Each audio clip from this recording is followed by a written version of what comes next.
Welcome to the 9.1a Check Your Understanding Introduction to Hypothesis Test, Significance Test. Calcium is a vital nutrient for healthy bones and teeth. The National Institutes of Health recommends a calcium intake of 1,300 milligrams per day for teenagers.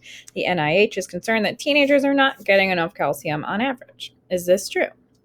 State appropriate hypotheses for performing a significance test. Be sure to define the parameter of interest. So you want to look at that and think, am I talking about a population mean or proportion?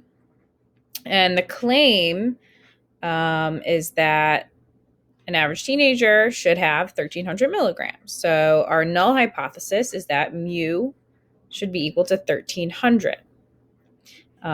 That's the hypothesis that nothing unusual is going on. Mu is 1,300, but our alternative is that the average is actually less because they're concerned that teenagers are not getting enough.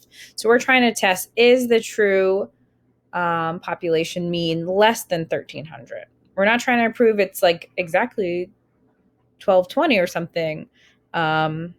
We are just trying to see if it's less.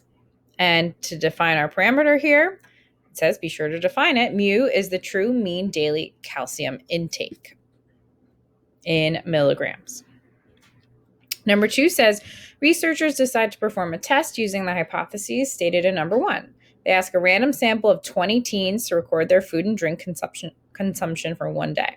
The researchers then compute the calcium intake for each student. Data analysis reveals that X bar equals 1,198 milligrams, and the sample standard deviation is 411 milligrams.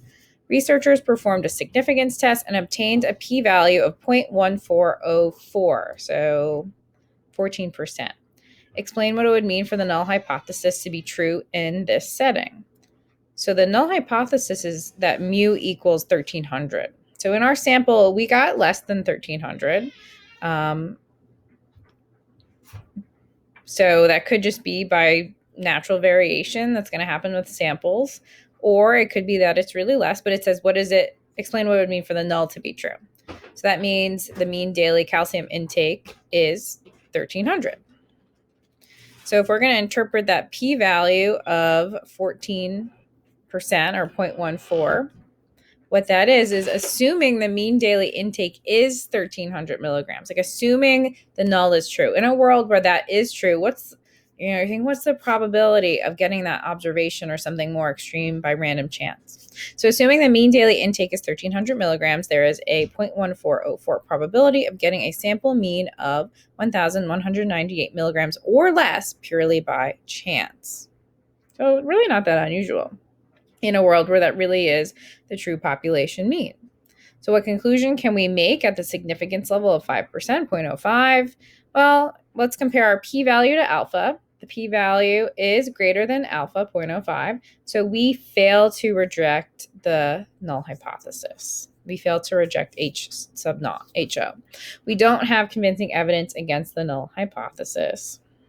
So when you make a conclusion, make sure to compare your p-value to alpha, whatever the significance level is. We've been doing 5% pretty much this far into the course, but sometimes that'll be different, like 0.01 or 10%, 0.1.